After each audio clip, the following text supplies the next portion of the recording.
Al-Fatihah.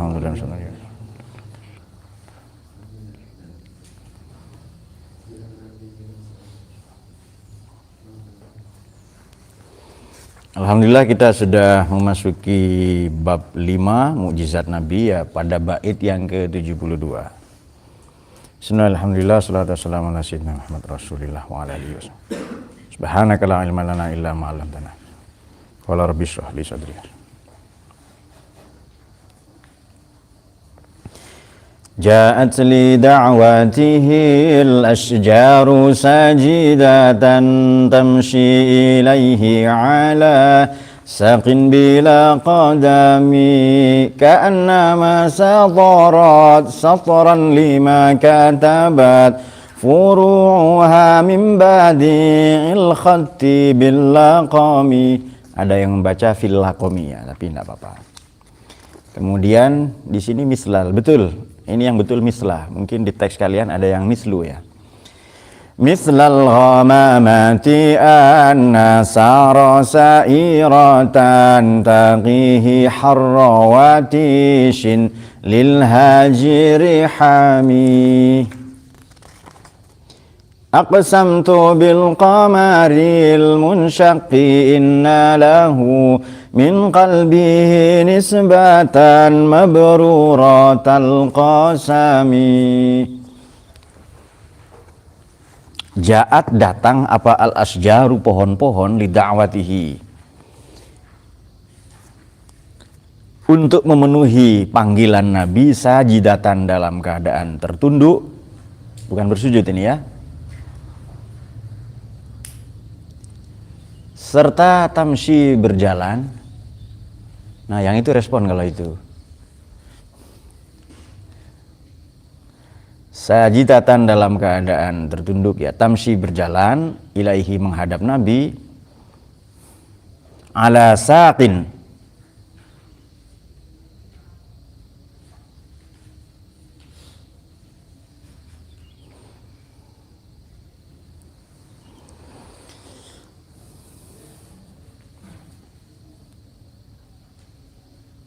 bila qadami. Jadi datang dengan sangat tunduk, tadi kan tunduk ini sekarang sopan dengan sangat khidmat ya, bila qadami padahal tidak memiliki kaki ya. Bila qadami ayo lihat. Atur nuwun.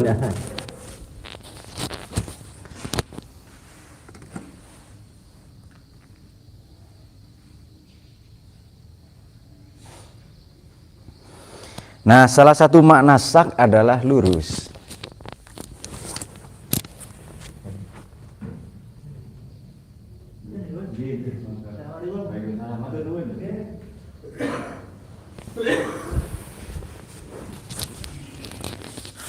Bismillahirrahmanirrahim. Ini menarik ya, bab yang kelima adalah mukjizatnya Nabi, tapi mukjizat yang zahir. Meskipun nanti setelah ini bab tentang Quran, yakni mukjizat paripurna dari Nabi sallallahu alaihi wasallam. Tentu ada orang yang belum bisa menerima mukjizat berupa Quran. Maka maka di sini disampaikanlah mukjizat-mukjizat Nabi berupa yang hissi, yang mahsusat. Jadi kita bicara mukjizat Nabi yang mahsusat, yang indrawi. Sementara Quran itu ma'kulat, mukjizat yang rasional. Nah, tentu ini level para khawas, ini level awam. Awam ini khawas ya. Ini mukjizat orang kebanyakan. Harus melihat pohon dan seterusnya. Oke, kita teruskan sedikit. Ka'annama satran lima katabat furu'uha min bandi'il khatti bil laqami.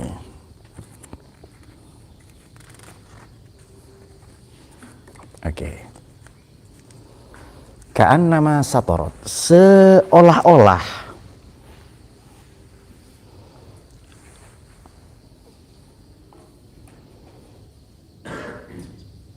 ka'annama satran, seperti satar ini maknanya adalah Wahid ya salah satu dari min suturil kitabah. Seperti atau seolah-olah atau tak ubahnya seperti sedang menulis ya. Seolah-olah sajaroh asjar tadi satorot, seolah-olah menulis satron terhadap satu teks tulisan.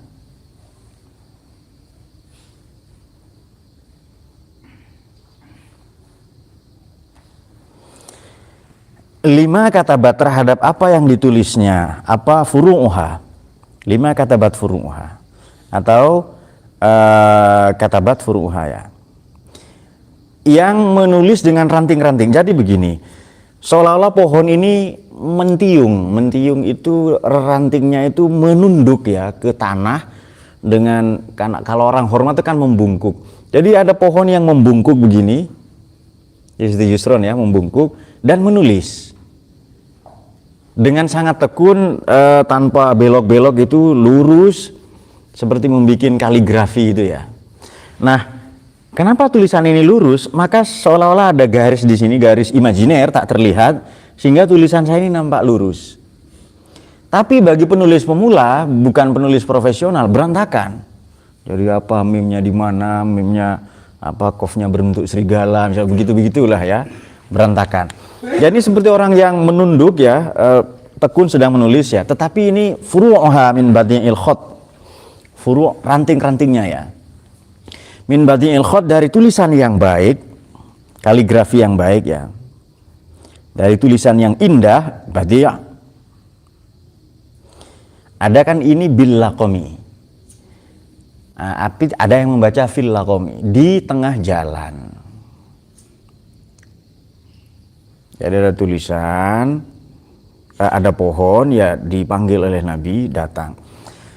Baik, ada dugaan begini, tapi ini dugaan saya. Sejarah itu dari kata syajaroh, oke. Dari sejarah pun ini seharusnya, karena Nabi adalah poros semesta, di mana kaukab ya, kawakib, seperti lagunya Habibie dulu ya. Jadi Habibie ini lagunya sulit ditiru. Beliau sendiri tidak bisa mengulang lagunya yang teks sebelumnya. Salatullahi malahat kawakib. Lalu lagu di bawahnya itu berbeda lagi. Seharusnya kan sama kan, kalau ada refrain ya. Kalau ada yang bernada tinggi itu mirip dengan pembukanya, dengan apa pembuka itu namanya? Matlaknya, dengan matlaknya. Nanti misalnya dua bait, pasti bait yang ketiga keempat itu sama dengan bait pertama kedua. Tapi Habibie ini beda terus. Yang belakang sulit mengikuti. Oke, itu dia. Jadi memang seperti kata Abraham Lincoln, dia tidak ingin menjadi, kalau saya bukan pemimpinmu sebab saya tidak layak diikuti. Kemudian saya juga bukan pengikut sebab kalian bukan pemimpin saya. Tapi saya ada di sampingmu ya, karena saya akan membersamai. Jadi I am accompany you. Jadi I am beside you, bukan lead, memimpin, juga bukan follow, mengikuti, tapi di sebelahnya, di sisinya. Karena dia will accompany, akan menemani. Nah itu dia. Ini menemani seolah-olah Hasani ya, dengan siapa yang ingin menemani itu ya. Dengan Sa'diyah atau siapa ya. Nah itu dia. Baik. Jadi Nabi ini kan poros semesta, di mana seluruh benda-benda langit itu bertawaf kepadanya. Jadi kalau tugas kita adalah, Nabi ini pusaran magnet semesta, tugas kita adalah menghadapkan supaya kutub utara selatan itu ketemu ya. Jadi mengaktifkan Nur Muhammad saja, maka seluruh peradaban ini atau sejarah ini akan syajaroh ya, pohon ya. Oke, pohon itu disebut pohon karena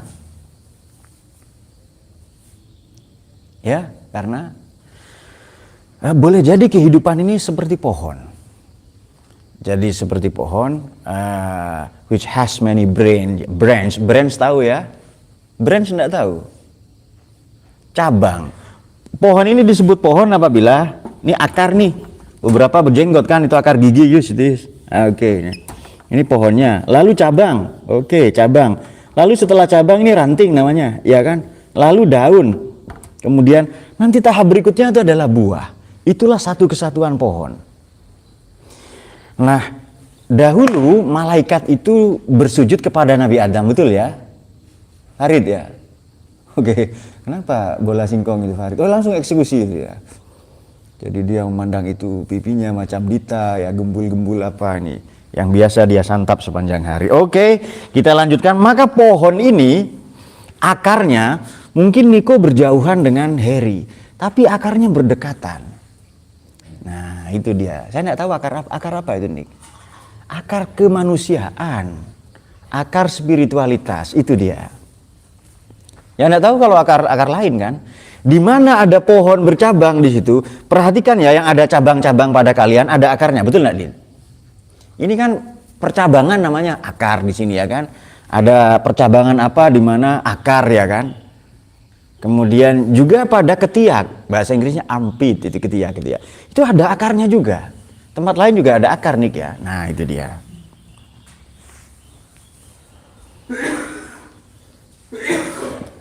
Nah, ada juga akar yang sudah mulai rontok. Nah, itu dia. Aduh, kok langsung dituduh beliau. Oke, mari kita perhatikan lagi ya. Ini sebelum nanti syarahnya. Sebab kalau ini dilihat biasa-biasa saja, saya kira Imam Busiri ini terlalu hebat untuk menggambarkan Nabi ya. Baik. Pohon ini bersujud. Saya menduga bahwa sejarah itu juga harus bersujud. Orang itu kalau mau sujud ngapain dulu? Kalau Anda membaca Peradaban Sarung itu ada. Nanti ada tandingan ya, ada saingan dari Peradaban Sarung ini, Peradaban Paripurna, terjemahnya Ustadz Hasani. Nah, itu dia. Oke. Bagaimana orang ini layak dikatakan bersujud? Atau kapan? Apa prasyaratnya, kualifikasinya? Mari bola singkong itu silakan. Apa kualifikasinya? Pura-pura ilmiah, ayo singkongnya dulu itu. Apa syaratnya nih? Orang ini harus sujud itu apa syaratnya? Katanya yang sujud-sujud di bola itu kan pertama kali Indra Safri katanya ya. Itu sujudnya orang bodoh. Oh ya sudah, orang yang cinta kepada Allah tapi bodoh. Nah, sujud itu bagaimana sih? Anggota tubuh, tangan, kemudian dan wudhu dulu dan menutup aurat, betul ya? Dapat sujud aurat kelihatan. Kemudian dia tidak suci. Harus suci dari hadas kecil dan besar. Kalau dayat dari besar, besar dan besar. Hadas kecilnya enggak ada, besar toh itu. Jadi kalau kentut atau apa, keluar yang besar. Maksudnya hadas besarnya itu. Oke. Orang ini bersujud itu kapan? Menghadap kiblat ya. Oh, syaratnya sujud suci. Oke, seperti syarat sholat persis. Suci hadas dan najis. Oke. Lalu menutup aurat. Lalu takbir sebelumnya. Kemudian ini sujud apa saja? Sujud tilawah, sujud syukur sama. Kan ada orang berlebihan ya, pulang haji sujud di aspal. Itu orang, jangan bodoh ya, tidak terpelajar. Mulu sudah ada yang mau eksekusi sana. Oke. Bagus itu. Aurat, oke, menutup aurat. Menghadap kiblat. Takbir ya, oke. Lalu membaca subhana rabbiyal a'la, sekurang-kurangnya subhanallah saja. Baik. Suci ya, maka berwudu dulu. Wudu biasanya dengan air. Kemudian sujud mencium tanah. Saya kira peradaban yang memiliki konsep tanah air itu hanya Indonesia. Peradaban tanah dimulai ya, kebudayaan atau peradaban tanah dimulai oleh Sanjaya, kemudian kebudayaan air di mana air sungai, laut ini dibuatkan irigasi untuk pertanian atau perkebunan, itu dimulai oleh Raja Kutai bernama Purnawarman. Maka kita punya konsep tanah air. Nah, itu dia. Itu hanya Indonesia itu. Kalau peradaban sudah sujud, ilmunya sujud tidak akan disalahgunakan. Makanya sujud ini akrabul abdillah. Ini dugaan saya kenapa Imam Busiri menggunakan kata sajidatan, asjar itu, bersujud. Mari silakan. Sekarang sudah resmi dimakan. Mari. Yusron tidak mau, ya sudah. Tidak tergoda dengan kehidupan duniawi ya. Baik. Nah, dugaan saya Imam Busiri pohon-pohon ini sajaroh ya. Kemudian Sudah mungkin kita tumbuh, mungkin kita menjadi cabang yang berbeda-beda, mazhab pemikiran berbeda-beda, mungkin buahnya berbeda-beda, tapi kita berakar pada akar yang sama, radik ya, makanya filsafat radikal, karena mencari akar yang sama, yakni akar Nur Muhammad, akar spiritualitas, betul ya. Nah itu dia. Mungkin ini tidak ada di syarah-syarah ini, tapi semoga saja itu yang dimaksud. Nah itu dia. Tapi Dita tidak percaya Dit. Sekarang sudah mulai percaya, tapi itu percaya kepada jam belum. Oke, berikutnya ini yang menarik lagi. Oke, ini kan ka'annama satarat satron lima katabat furu'aha min ba'dil khotti bil lakomi. Ini setelah pohon kok nulis, ya kan? Padahal pohon itu hanya dipanggil oleh Nabi dan nunduk gitu saja. Tapi Imam Busiri kok memilih redaksi nulis. Seperti orang yang membungkuk menulis dengan tekun. Ini kan gerakan yang beliau pilih itu adalah gerakan 45 derajat. Namanya 2 kali ya. Ini 2 kali namanya sujud. Dan gerakan 90 derajat namanya ruku. Ya kan? Tadinya pohon itu berdiri 180 derajat. Maka gerakan-gerakan dipilih Imam Busiri 360 derajat. Satu lingkaran penuh. Demikian perlambang kehidupan, demikian perlambang peradaban. Nanti ada syarahnya muta'adzib di sini. Nah, kira-kira seperti itu ya. Lalu ada yang berkata, Pak itu ngarang-ngarang. Ya nggak apa-apa. Kalau bisa ngarang seperti ini, ya kan? Nah, itu dia. Ini kok kayaknya ngarang-ngarang. Loh, kalau bisa monggo ngarang macam ini kan. Nah. Tapi sementara belum bisa, Pak. Bagus. Kalau belum bisa ya ini saja diikuti. Oke, sekarang belum aksam tu. Mislal ghamamah. Seperti awan. Nah, ini populer ini ketika Nabi kecil kemana-mana jalan dinaungi oleh awan ya. Mislal ghamamah, betul. Nah, ayat ya. Jadi ayat itu juga mukjizat. Selain bukti kebenaran ya, ayat itu juga maknanya mukjizat ya. Ghamamah berarti sahab. Nah, sahab, awan ya. Kenapa pakai ghamamah? Kenapa? Karena ghamam satu kan, kalau ghamamah banyak. Kenapa pakai banyak? Di sini kata Ibnu Hajar Al-Haytami, itu fil inqiyad ilaihi wa ta'zimihi. Itu hanya untuk mengagungkan Nabi saja. Jadi awannya itu banyak. Anna ini ketika.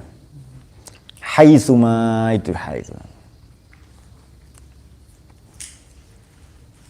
Atau indama ketika ya. Indama kalian tadi malam. Indama syaddul mahamil wa tanadaw lirrahili yazda Musa iya dalilu. Itu hanya orang kangen gitu. Woi, ada orang mau kemana kok naik unta? Mau pergi ke Madinah, titipkan. Ini surat cinta dan hati saya, sampaikan ke Nabi. Itu cerita gitu saja sebenarnya. Maka saya setuju kalau pembacaan burda diba tadi malam dibaca dengan terjemahnya. Juga manaqib Syamsul Qadir ya. Jadi baca saja. Jadi Syamsul Qadir itu begini ya. Ya sambil ngobrol santai, makan-makan jam belum ya. Kalau capek ya rokokan dulu. Itu sebenarnya cerita manaqib saja. Tapi ada loh orang yang membaca itu dengan serius, ngotot, berkeringat, tapi tidak paham. Iya kan? Kan mending kita baca dengan santai. Ya sesekali tiduran lah macam gurunya Heri namanya Ustadz Mu'id ya. Saya di depannya ada tiduran aja. Lu bilang, Dul jabat endul yang komunikasi dari jarak jauh itu ya. Nah itu kan luar biasa sekali begitu itu. Oke. Sarsa irotan, saro. Ketika Nabi berjalan ya. Dan ghamamah itu sarot Nabi berjalan, sairotan ghamamah juga berjalan mengiringinya. Jadi berada di atasnya menaungi beliau ya.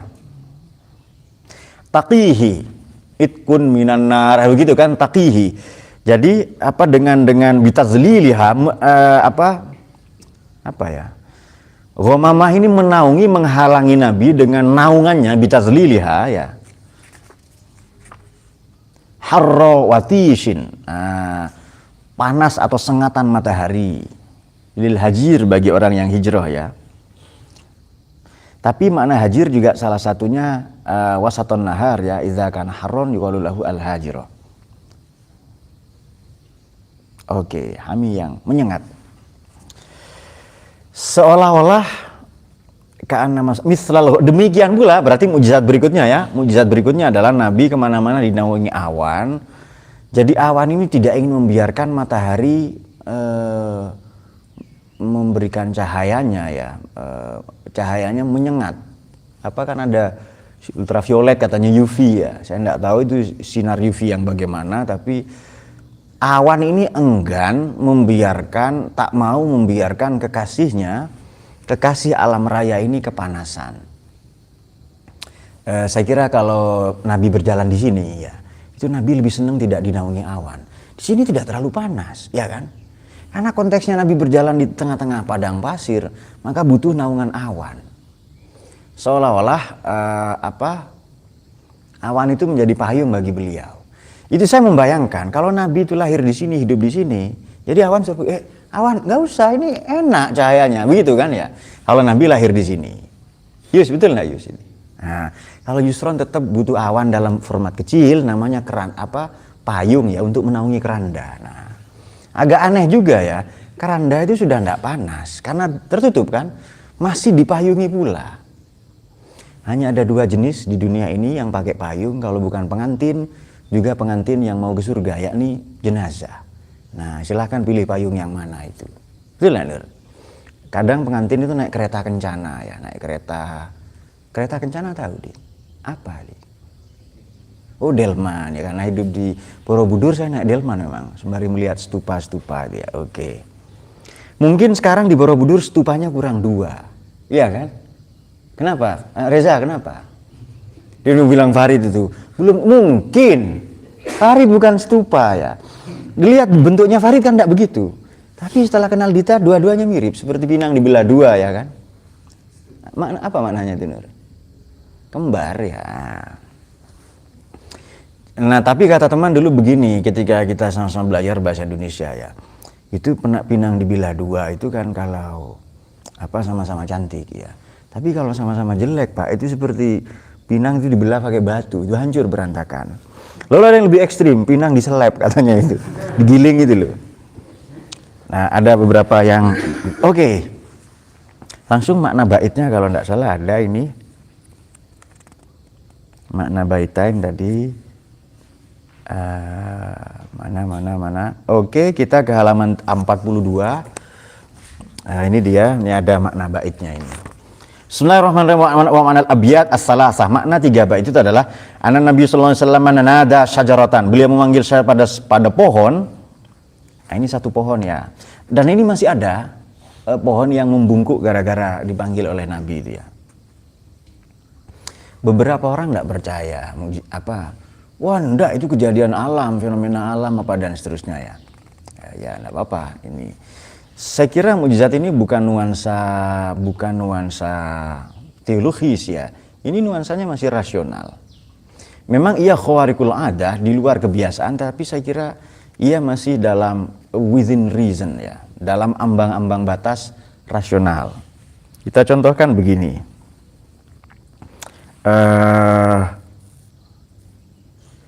Oke, kita contohkan ini saja ya. Pohon kemudian membungkuk ya. Ini sama dengan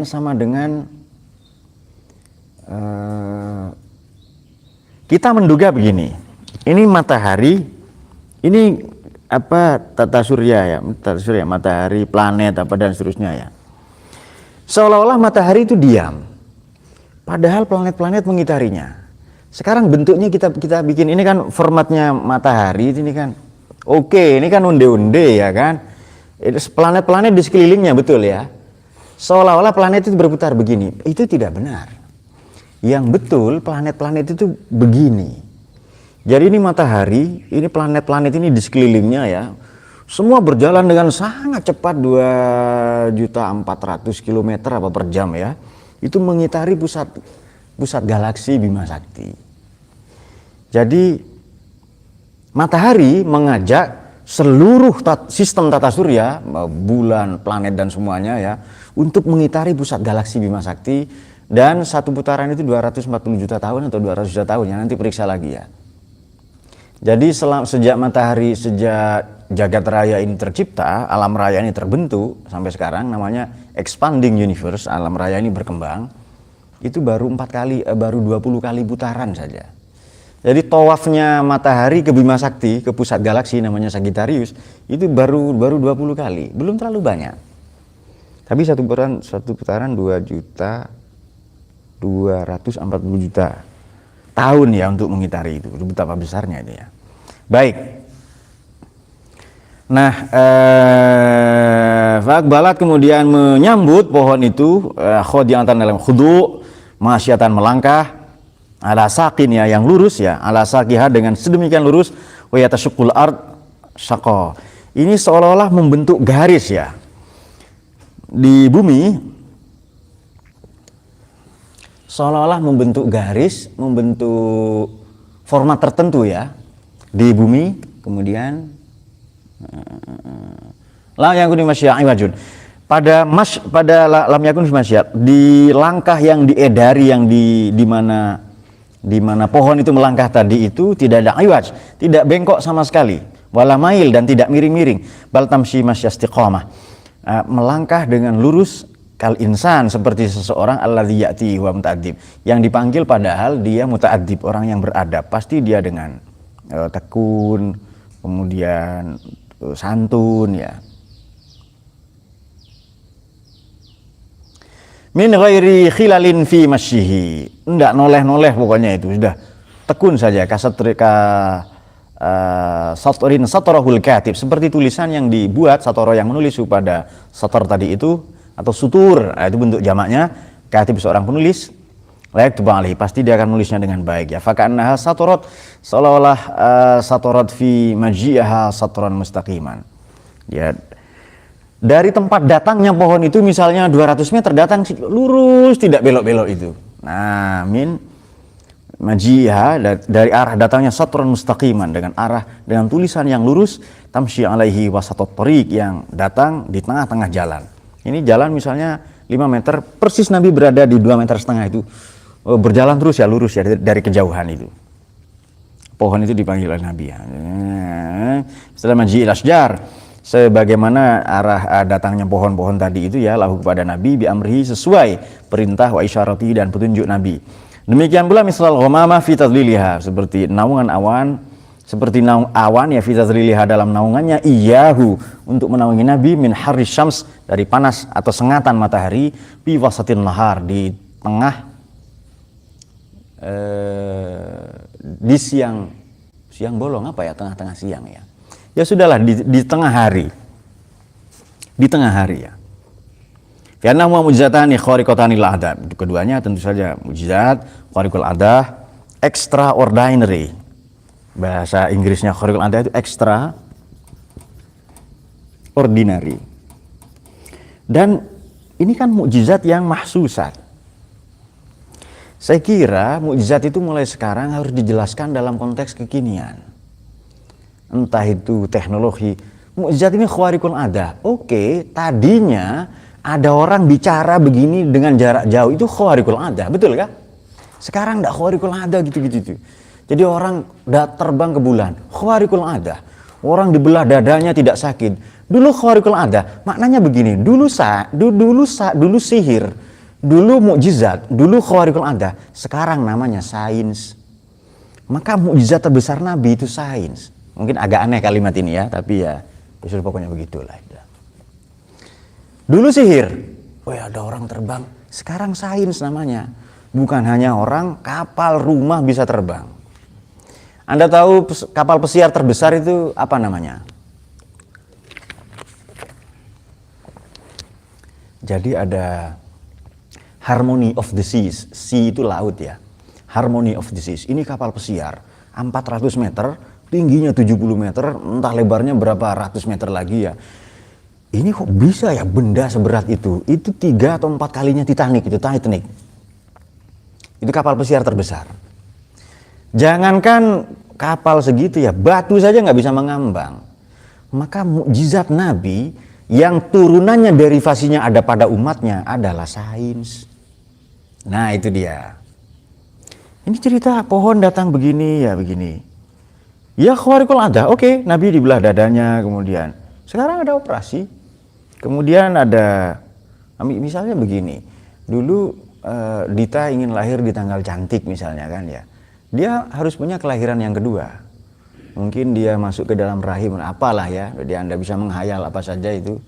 Oke, misalnya Farid hamil ya, jadi ada rongga besar, rahim besar masuk ke situ, nanti dikeluarkan di tanggal berapa lah untuk, lalu dibuatkan surat akte lahir ya, akte kelahiran.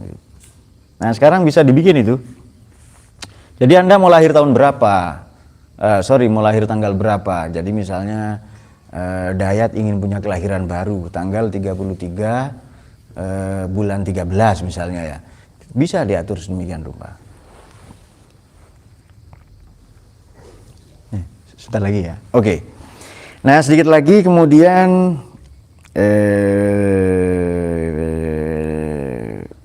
Oke, satu lagi. Aqsamtu bil qamaril munsyaki inna lahu min qalbihi nisbatan mabruratal qasami. Saya bersumpah bi rabbil qamar. Di sarahnya di bawah langsung ya. Maknal bait di bawah ini dia. Dengan Tuhan pemilik rembulan. Jadi kalau ada orang bersumpah demi rembulan, maknanya demi Tuhan sang pemilik rembulan, demi Allah juga. Yaminan mabruratan, dengan sumpah yang benar, yang sungguh-sungguh anal qamar, sungguhnya rembulan itu al-munsyak yang terbelah. Syibahan biqalbihi, ini diumpamakan seperti terbelahnya dadanya Nabi. Ini Imam Busiri ingin mengatakan begini, saya bersumpah demi rembulan yang terbelah. Itu memang ada, Nabi membelah rembulan, dan itu hadis sahih ya. Itu seperti dadanya Nabi yang terbelah juga. Fi insyikakulin minhuma, dalam terbelah keduanya itu marrota ini 2 kali. Wa wajhus syibih bainal insyikaqaini, kemudian jarihima ala khilafil adati wal insyiqaq wal iltiam min ghairi ta'tsirin. Perumpamaan dari keduanya, yakni hati yang terbelah, rembulan terbelah. Perumpamaan dari keduanya, hati terbelah, rembulan yang terbelah tadi itu,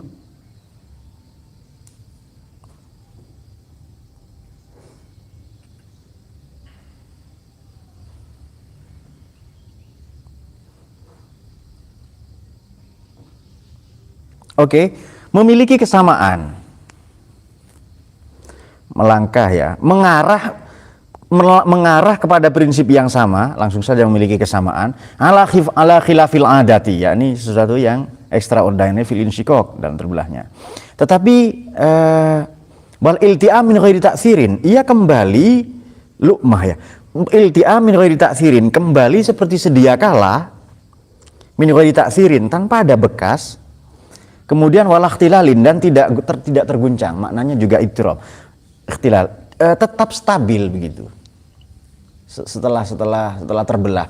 Misalnya begini, kalau ada unde-unde atau jemblem, Anda membelah dengan gigi Anda, unde-unde sudah tidak stabil itu, ya kan? Namanya terbelah. Tapi ini kembali stabil lagi. Oke. Sudah ada berapa mukjizat tadi? Rembulan terbelah, pohon-pohon berjalan, kemudian awan menaungi. Baik, singkatnya begini. Kenapa mukjizat ini sekarang harus kita mendekati dengan sains? Kita anggap mukjizat itu sama dengan Quran. Oke, Quran mukjizat enggak? Bagaimana cara Anda memahami Quran? Bagaimana? Otaknya dipakai, betul ya? Maka mendekati Quran ini pendekatan saintifik, karena ayat yang dominan ilmu. Tidak Pak, Quran ini adalah mukjizat. Oke. Maka Quran adalah the real untouchable. The real untouchable scripture. Scripture ini teks, scriptura. Kita menganggap Quran ini teks yang tak tersentuh, haram dinalar, terima saja begitu. Maka dia bukan mukjizat. Kalau boleh memahami mukjizat sakral bernama Quran dengan otak, dengan akal, apalagi mukjizat yang mahsusat, betul kah? Nyampe enggak mikir begini Reza? Ini kan mukjizat pohon datang, ini kan mahsusat, indrawi. Quran lebih hebat karena makulat. Dia mukjizat yang bisa kita dekati dengan akal. Lah kok bulan terbelah tidak boleh kita dekati dengan akal? Jangan, itu khawarikul ada. Dulu mukjizat, sekarang sains. Dulu sihir, sekarang sains. Begitu. Ini saya tidak tahu benar atau salah ya, tapi kalau Nabi itu datang ke sini pasti. Iya deh, Jong. Nah, kira-kira seperti itu kalau Nabi ada di sini itu. Kira-kira apa demikian Ustaz Hasani? Sudah kan begitu kayaknya itu. Udah jam belum aja, nah gitu. Quran boleh didekati dengan akal. Tafsir itu produk akal, iya kan? Wah, ini hati mendownload, itu produk akal tanpa disiplin ilmu. Kaidah tafsir, kaidah ulumul Quran, pengetahuan tentang itu kan semua disiplin ilmu untuk produk akal semua untuk memahami Quran. Quran saja boleh kok dipahami dengan akal. Masa mukjizat yang berbulan terbelah, pohon datang, kemudian awan menaungi tidak boleh. Itu Quran itu apakah the real untouchable scripture, teks yang tak bisa disentuh oleh akal, atau dia teks yang sangat terbuka, sangat inklusif untuk menerima perdebatan-perdebatan akliyahnya. Nah, itu silahkan Anda pikirkan itu. Kalau iya, nanti Ustadz Hasani mau bikin tesis lagi tentang tadi itu misalnya. Ya kan? Baru 2 MAG-nya. MAG 2. Nah, itu dia. Double ya. Nah, saya kira itu ya. Jadi nanti ini Anda renungi ya. Yusron siapa lagi? Maksud saya begini, supaya nampak betul anugerah Allah berupa akal. Tapi jangan dan banyak mukjizatnya akal itu banyak sekali. Menurut Anda Quran itu turun kepada apa? Kepada hati atau akal menurut Anda, menurut kalian? Kalau Nabi ke hatinya ya, karena beliau sudah al-aqlul azim, akalnya agung, namanya fatona. Kita tidak aqlul azim. Ya sudah, kita cerna dengan akal itu. Ada orang sakit dibacakan Quran, bisa sembuh. Ya, kenapa? Kenapa? Ya, sebenarnya itu sembuh karena dia mengaktifkan Nur Muhammad di dadanya, orang tadi itu diaktifkan. Ini Quran ini magnet, ini mukjizat, dayanya besar sekali. Ini mana hatimu? Ini colokannya. Ngecas dia. Begitu hidup, ya bisa untuk SMS, ya kan? Nah, tapi ini untuk orang awam yang tidak mau menalar. Pak, ini Pak, ini saya kalau malam sulit tidur, karena mah saya kambuh ya. Mah, manggil istrinya itu loh, mah ya. Kebetulan istri saya Fatimah, jadi mahnya kambuh. Nah, itu dia. Itu untuk orang awam ya langsung disembur saja, ditiup itu. Nah, sembuh Pak, sembuh itu. Tapi kalau Dita atau Farid sakit seperti itu, Dita, Pak saya, ya cari Farid itu, selesai itu kan. Obatnya itu bukan saya. Nah, tapi kalau untuk orang ini ya kasih periksa dulu stetoskop, tahu stetoskop ya? Apa? Reza tahu stetoskop itu. Nah, ya. Nah, Dayat langsung stetoskop gini ya. Tahu ya stetoskop, tahu Ustaz Sani ya? Yang ditempel ke kuping, tapi Dayat gini tadi. Apa yang diperiksa itu Nur? Perut ya. Oke, diperiksa ya. Tapi kalau Ustadz Dayat itu kan ada pemeriksaan untuk di mana di sini untuk apa namanya tensi ya kan. Kalau Dayat sesuatu yang lain yang di tensi itu ya. Kalau Yusron leher ya kan, di leher itu lalu pompa aja nanti gitu. Kalau Dayat itu yang lain apanya Nur? Ya? Oh kaki, ya sudah. Oke. Nah, maksud saya, kenapa sih kita harus mendekati Quran dengan akal? Karena hati kita ini kotor. Coba sekarang begini, ini ada orang awam ya, orang bodoh, orang apa. Udah kalian lah itu, kasih Quran ini, biar cerdas katanya. Itu menurut Anda langsung ke hatinya, atau dinalar, ya kan? Itu dinalar gitu itu. Quran, bagaimana Quran masuk ke hati kalau Anda tidak paham, ya kan?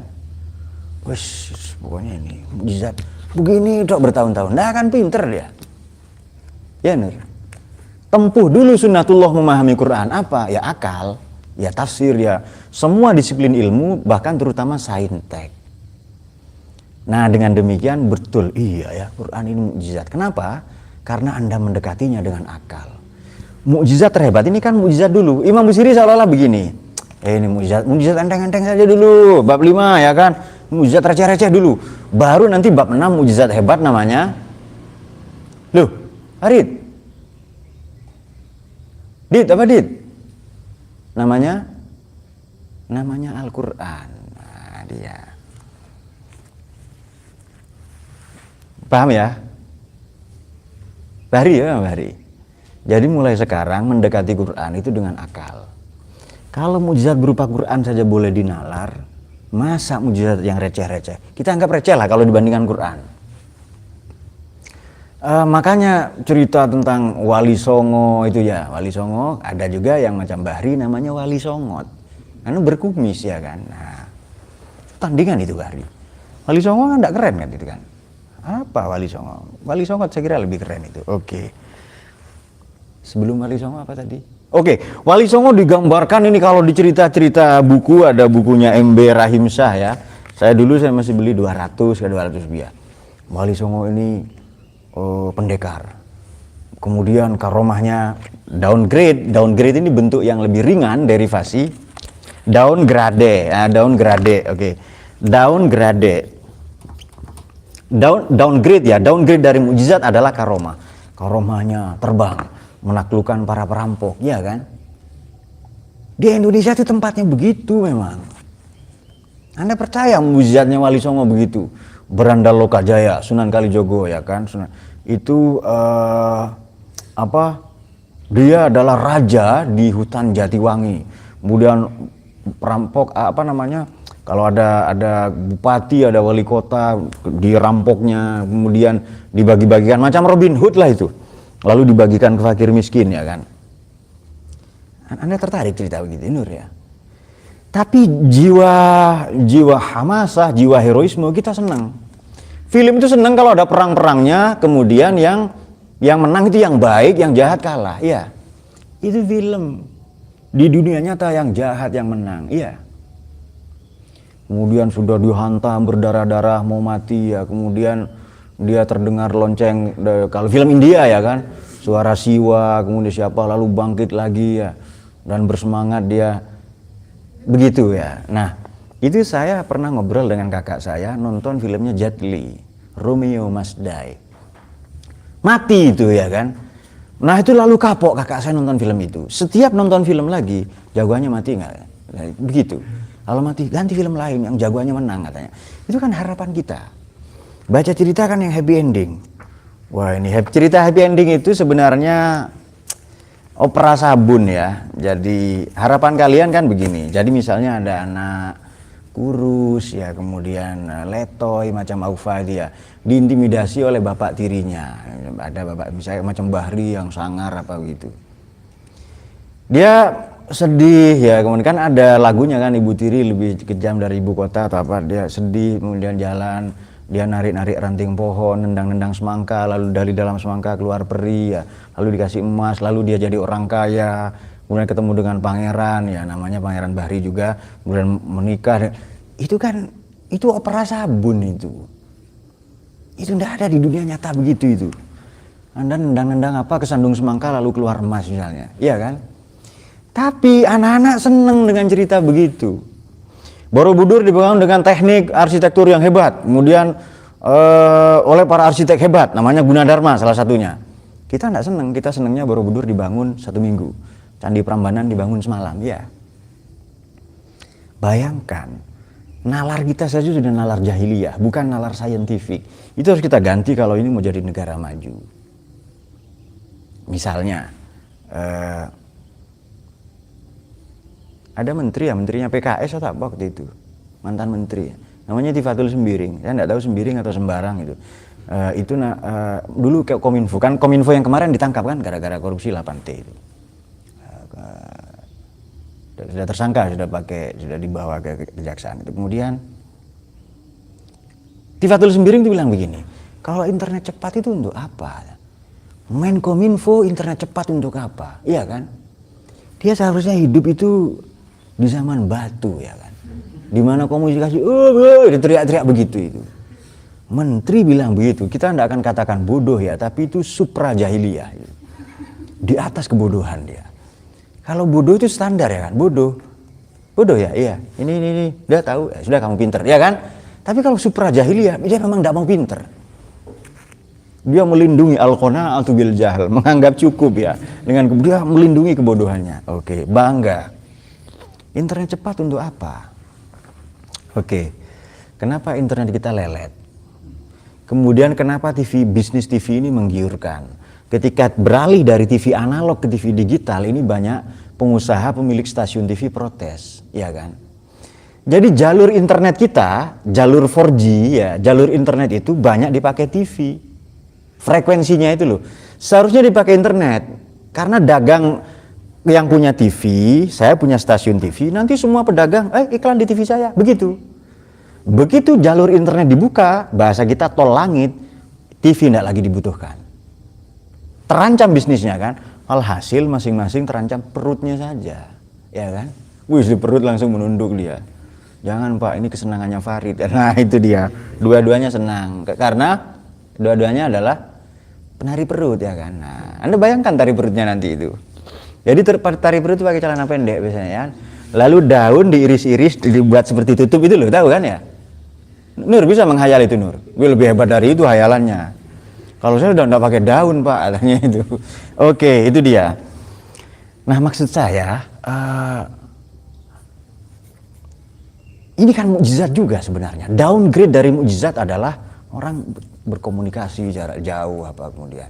Internet kita ini paling lelet ya.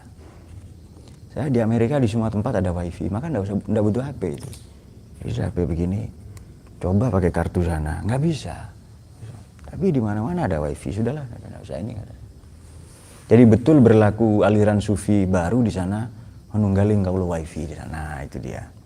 Baik, nah kita mencatat dua hal dalam pertemuan ini ya.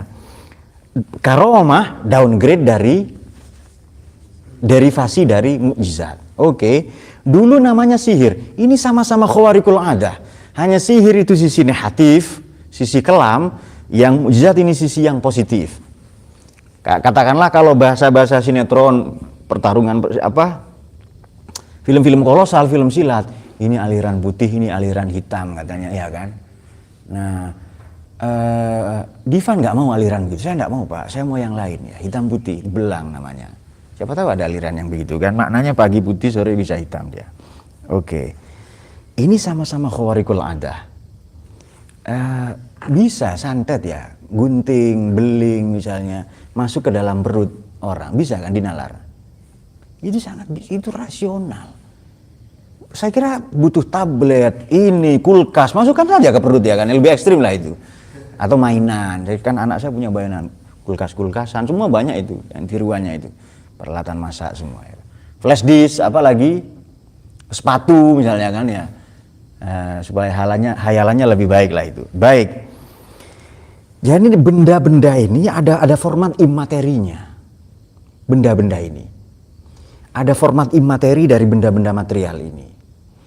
Yang nanti keluar entah dalam waktu sekian detik itu berbentuk materi nanti itu. Sama dengan begini. Kalau Anda ngirim uang melalui M-Banking, kan ada, saya pakai versi bahasa ahlan wa sahlan bi mobile banking. Nah itu dia, welcome to mobile bank, kan begitu kan ya. Anda ngirim uang itu ngirim uang fisik atau uang digital yang Anda kirim, jawab itu. Ya kan? Tapi ketika narik bukan itu langsung jadi fisik. Kira-kira seperti itu santet atau sihir itu. Bisa enggak dinalar itu? Yus. Kamu saya santet ya? 5 juta. Mana nomor rekening? Senang dia. Santet aku dong. Nah, begitu kan ya. Lalu katanya Dita, awas ya. Nah. Baik, itu yang dikirim itu bukan uang-uang kertas seperti ini atau uang, tapi uang digital. Hanya angka-angka nominal saja. Yang Anda bisa narik itu. Lalu dia sakit, kemudian berbentuk apa, dan seterusnya ya. Maka kalau ada kawat bisa masuk, itu sebenarnya bukan kawat tadinya yang dimasukkan. Bentuk digital dari kawat, begitu nyampe jadi kawat. Paham enggak kalian begini ini? Maksud saya memahami mukjizat itu dengan akal, itu lebih keren. Quran saja boleh dinalar, mukjizat yang hebat. Masa mukjizat yang receh-receh enggak boleh itu? Nah itu dia. Pak, tapi kok itu menjelaskan burda apa mukjizat begitu? Jadi kalau salah kan Allah Maha Pemaaf. Apa susahnya? Betul ya Nur ya? Div, betul nggak Div? Nah kira-kira seperti itu. Nik, betul nggak Nik ya? Masih belajar Pak. Nah, Tapi yang dibonceng Niko itu bukan benda digital, ya kan? Memang benda materi, betul Nik ya? Materi ya. Jadi makanya Niko itu sebelum ngantar pagi itu dia browsing dulu. Mana jalan yang banyak polisi tidur ya kan? Ini polisi tidur ya yang banyak tanggulnya lah ya kan? Banyak cegelongan. Jadi dia sudah browsing dulu, lalu dia tentukan rutenya ya kan? Ah ini di sini nih. Jadi kalau ada 10 polisi tidur, saya kira bukan 10 ya, 20 polisi tidur, kemudian 30 jalan berlubang, 5 kali dia mengalami guncangan itu. Dan itu bukan guncangan digital, tapi guncangan materi, betul nggak Nur ya? Nah, kemudian setelah itu di sana masih memperbaiki laptop. Ya, laptopnya dia yang diservis itu. Menurut Anda, nyervis laptop itu dekat nggak sama orangnya? Apa laptopnya di mana, di Tuban, apa orangnya ada di... Dia pasti berdekatan. Ini apa? Kan begitu kan Nur kan? Supaya ada kimiawi. Kenapa Dit? Nanti berdekatan dengan Farid ya. Servis apanya dia? Servis celana dalam. Baik ya, nanti kan ada. Nah saya kira demikian. Ini sama-sama khawarikul adah, cuma ini sihir. Ya dulu orang kaget ya dengan apa, tapi sekarang rasional. Nah, tapi Pak kalau sudah tidak begitu sudah tidak lagi khawarik. Karena Nabi manggil pohon sekarang tidak berlaku. Nabi menghidupkan orang mati sekarang tidak berlaku. Tapi kalau Quran berlaku, maka apa yang berlaku terus sepanjang zaman? Akal, rasio itu. Rembulan terbelah, mana nabinya sekarang tidak ada? Ya sudah selesai mujizat itu. Tapi Quran ini berlaku sepanjang zaman karena dia objeknya bukan mahsusah tapi ma'kulat. Dulu ada benda-benda jatuh dari langit, kemudian itu bisa dijelaskan secara rasional, bisa. Hanya akal kita tidak nyampe. Ya tengok saja film-film sci-fi. Siapa pernah nonton film Avatar? Ada yang pernah nonton ya? Film sci-fi, Avatar tahu ya? Itu film apa itu? Nggak tahu Avatar ya? Yang di planet Pandora itu loh. Yang orang tidur lalu dimasukkan tabung besar, lalu otaknya terkoneksi dengan benda mirip makhluk navi ya di penduduk Omatikaya, namanya Avatar. Jadi dia adalah avatar driver ya, dikendalikan dengan pikiran dari jarak jauh lalu dan seterusnya. Itu ada di bulan yang dia sebut Pandora, berada di galaksi Alpha Centauri. Itu bukan Bima Sakti, itu galaksi yang lain, Alpha Centauri itu. Jadi dibayangkan di masa depan orang sudah melakukan bukan perjalanan antar dari bumi ke bulan 480 kilo, hampir setengah juta kilometer. Kalau matahari 15 juta kilometer. Nanti orang kan mungkin berjalan ke matahari, melakukan perjalanan lintas bintang itu mungkin. Jangan katakan tidak mungkin. Orang ke bulan saja nyampe, ke Mars itu nyampe itu. Nah, matahari jaraknya 15 juta kilometer. Jadi kalau Dayat merayu Fatul sudah tidak bisa dirayu karena ngajar Pak Sukri, anaknya Pak Sukri Ayus namanya, atau Bu Saropah janda, anaknya Bu Saropah kan cewek itu. Dayat nanggung Pak, emaknya sekalian. Oke, langsung ke emaknya. Aku ingin menjadi matahari dalam hidup, maknanya minggatlah sejauh 15 juta kilometer, ya kan? Karena jarak bumi matahari itu 15 juta kilometer. Tidak menutup kemungkinan di masa yang akan datang akan ada perjalanan lintas bintang, lintas galaksi. Itu tidak menutup kemungkinan. Nonton film Passenger, tahu ya? Passenger 2016, cari saja. Itu film Passenger, saya lupa bintangnya siapa ya. Kemudian itu berjalan dari bumi, perjalanan 150 tahun ke planet Homestead 2. Nah, begitu perjalanan itu baru setengah atau masih kurang 89 tahun, rusak panelnya itu, tabungnya itu. Lalu dia bangun. Padahal perjalanan masih lama. Ya, pernah nonton ya? Kenapa? Ya, ingat itu ya. Pasti ada adegan-adegan itunya ya, kalau dia ingat itu. Nah, ini kan perjalanan, ini film masa depan sebenarnya, perjalanan lintas bintang begitu, dari bumi ke planet Homestead itu. Nah, manusia sudah menghayal begitu. Itu dianggap sihir mungkin. Jangankan itu, nelpon saja sudah dianggap sihir itu. bisa bicara dengan orang jarak jauh. Dulu pakai kabel, sekarang wireless, nirkabel, tanpa kabel. Sekarang sudah ada video call ya kan. Nanti di masa yang akan datang, tidak lama lagi, mungkin dalam hitungan tahun ini. Jadi kalau Dita kangen Farid, Dita ada di mana, misalnya di Neptunus, Farid ada di Mars, itu ditelepon, Ditanya datang. Sudah 3D itu, Sekarang sudah dipakai, baru di kepolisian, baru di TNI, baru di tentara, apa. Itu tidak lama lagi nanti nelpon itu manusia yang datang. Jadi dari HP ini keluar Niko, misalnya. Dalam bentuk 3D atau 4D itu. Dan itu tidak lama lagi begitu itu. Kemudian ada untuk kalian yang malas mandi, nanti kita rekomendasikan kepada Kementerian Kesehatan ya, Dinas Kesehatan, untuk bikin pil mandi. Jadi minum pil langsung segar, terasa mandi misalnya. Yang malas mandi ya kan. Jadi ada yang bahri, ngantuk, apa, langsung bikin pil semangat. Ya, langsung semangat. Itu ada di Doraemon sebenarnya. Jadi Kenji, siapa? Kalau Kenji itu kan Ninja Hattori ya. Doraemon siapa? Yang anak solehnya siapa di Doraemon itu? Siapa? Nobita, oh iya. Nah Nobita itu begini. Malas mengerjakan tugas. Atau banyak sekali yang mau dihafal. Lalu katanya Doraemon buka kantongnya itu langsung dia buka-buka, seneng ya, saya biasa melakukan itu Pak. Oke, kemudian membuka itu, kemudian kata Doraemon, roti hafalan, lalu keluar rotinya itu ya. Banyak rumus-rumus itu. Makanlah roti ini supaya kamu hafal ya. Jadi banyak rumus-rumus di rotinya. Itu kelihatannya hayalan, tapi itu robot dari abad 22 yang datang ke abad 20 membantu anak soleh ya. Itu kan seperti cerita peri gitu. Anak soleh namanya Nobita. Kalau di Ninja Hattori itu namanya Kenji ya. Dan ada penjahatnya namanya Kimimaki. Punya kucing jahat itu ya. Jadi wajah-wajah jahat itu digambarkan alis ke atas, mukanya berjerawat. Nah, agak serem ya. Baik, saya kira demikian. Dari ini kita belajar dua hal tadi. Bahwa ini ada mukjizat yang makulat, ada yang mahsusat. Mahsusat indrawi, makulat rasional. Quran saja boleh kok dinalar. Mengapa mukjizat yang demikian tidak? Dulu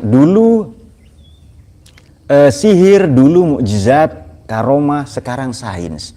Makanya para wali dicitrakan pendekar mengalahkan penjahat, itu saya tidak tertarik. Lebih keren Wali Songo dan Wali Songot yang di sana itu adalah filosof, adalah budayawan.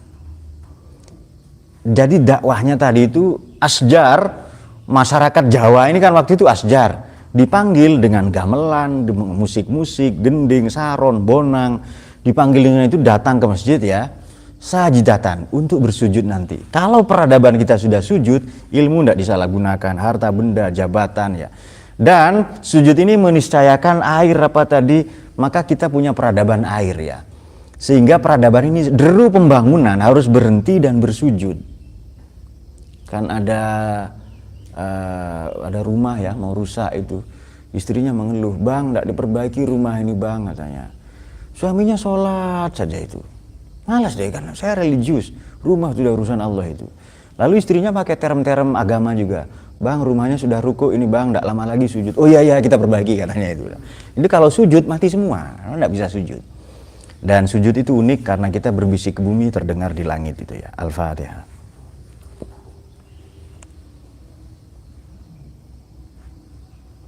Allah yafiqna ila sabilil anbiya wal mursalin. Assalamualaikum warahmatullahi wabarakatuh.